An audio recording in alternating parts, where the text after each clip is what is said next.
Hello दोस्तों, welcome to our channel learn to earn. आज की इस वीडियो के अंदर हम डिस्कशन करने वाले हैं अदर कॉम्प्रिहेंसिव इनकम के अंदर। जनरली आपने देखा होगा फाइनेंशियल रिजल्ट जब पब्लिश होते हैं प्रॉफिट आफ्टर टैक्स के बाद एक अदर कॉम्प्रिहेंसिव इनकम की नाम की एक चीज़ आ रही होती है। तो ये मैं बता दूं कि पहले अकाउंटिंग अभी क्या है कि नए इंडियस आए हैं, इंडियन अकाउंटिंग स्टैंडर्ड, इसके अंदर ये चीज़ अदर कॉम्प्रिहेंसिव इनकम नाम की एक चीज़ आई है। बट पहले अगर आप अकाउंटिंग स्टैंडर्ड जब पुराने वाले हुआ करते थे उस समय पे कोई भी अदर कॉम्प्रिहेंसिव इनकम की नाम कोई कोई चीज़ नहीं हुआ करती थी। तो जो भी हुआ करता था वो प्रॉफिट बिफोर टैक्स से पहले ही हुआ करता था।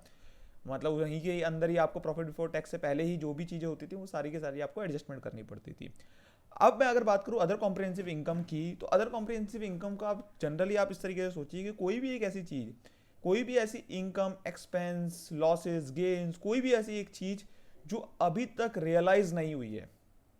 जैसे एग्जांपल लेते हैं, जैसे मान लीजिए कंपनीज क्या करती हैं, अपने आप को हेज करने के लिए फॉरवर्ड कॉन्ट्रैक्ट ले लेती है। यानी कि मान लीजिए मैंने क्या करा, कहीं एक्सपोर्ट करा, किसी कंपनी ने कोई एक्सपोर्ट करा। अब वहाँ पर अगर उस कंपनी ने एक्सपोर्ट करा तो क्या होगा, उनको रिसेबल होगा डॉलर या यूरो या जो भी करेंसी के अंदर उन्होंने इन्वॉइस रेस करा होगा।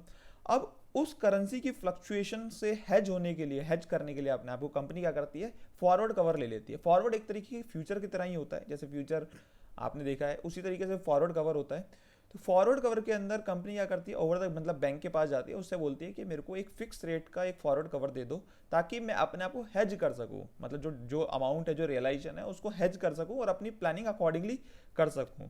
तो अब मान लीजिए रेट चल रहा है 75 रुपये, in case by chance dollar का रेट 65 रुपये हो गया या 60 रुपये हो गया, इतनी ज़्यादा फ्लक्चुएशन अगर हो गई डॉलर के अंदर, तो उसमें क्या होगा, कंपनी को काफ़ी अच्छा खासा नुकसान हो जाएगा। क्योंकि जैसी डॉलर की रियलाइजेशन या जो भी फॉरेन करेंसी उसकी रियलाइजेशन जैसी रिड्यूस होगी, उससे क्या होगा, कंपनी को सीधा सीधा इंपैक्ट आएगा। उसके जो कंपनी के जो ऑपरेटिंग साइकिल है उसके ऊपर भी काफ़ी मेजर इंपैक्ट आ सकता है। तो इसलिए क्या करती है कंपनी, अपने आप को हेज करके चलती है ताकि जो इस तरीके के रिस्क हैं उससे बचा जा सके। तो अब क्या करती है कंपनी, उसके लिए फॉरवर्ड कवर लेती है। लेकिन मान लीजिए 31 मार्च को कुछ फॉरवर्ड कवर ऐसे हैं जो रियलाइज नहीं हुए, जो डेटर हैं उसके अगेंस्ट पैसा नहीं आया, तो इसलिए अभी रियलाइज नहीं हुए। फॉरवर्ड कवर उस दिन ही एक्सपायर होते हैं, उस टाइम ही एक्सपायर होते हैं, उस पीरियड में एक्सपायर होते हैं जिस दिन डेट जो मेरे एक्सपोर्ट होती है उसकी रियलाइजेशन होती है। तो मान लीजिए एक्सपोर्ट की रियलाइजेशन अभी नहीं हुई, मेरे फॉरवर्ड कवर खड़े हुए हैं, तो मेरे को क्या करना पड़ता है, जैसे फ्यूचर के अंदर क्या होता है, आपका एम जो मार्क टू मार्केट लॉस या गेन होता है वो आपका डेली बेसिस पर होता है। उसी तरीके से यहाँ पे जो भी मार्क टू मार्केट का जो भी गेन और लॉस होगा 31 मार्च को, जब मेरी फाइनेंशियल प्रिपेयर कर रहा हूँ, 30 जून हो, 30 जून सितंबर हो, या 31 दिसंबर हो, या 31 मार्च हो, मुझे मुझे जो भी अनरियलाइज गेन या लॉस होगा, जो भी एम का गेन और लॉस होगा, वो मेरे को अपने बुक्स के अंदर, अपने फाइनेंशियल स्टेटमेंट के अंदर रिकॉग्नाइज करना होगा। लेकिन अब जो एम गेम है वो रियलाइज तो है नहीं, मैं ऊपर तो डाल नहीं सकता, क्योंकि प्रॉफिट बिफोर टैक्स या प्रॉफिट आफ्टर टैक्स के अंदर जो भी अमाउंट आता है, जो ऊपर जो आप देखेंगे जो भी अमाउंट आ रहा है मेरा, चाहे वो किसी भी अंदर आ रहा हो, वो सारा का सारा रियलाइज होता है। यानी कि जो फिक्स है वो मेरा जो रियलाइज हो चुका है। लेकिन अगर मैं एम की बात करूँ तो 31 मार्च को जो मेरा अमाउंट है, मान लीजिए मेरा जो कॉन्ट्रैक्ट है, जो पैसा आने वाला है वो जून के अंदर आने वाला है। मार्च 31 मार्च को मैं फाइनेंशियल प्रिपेयर कर रहा हूँ, मेरा पैसा आने वाला है जून के अंदर।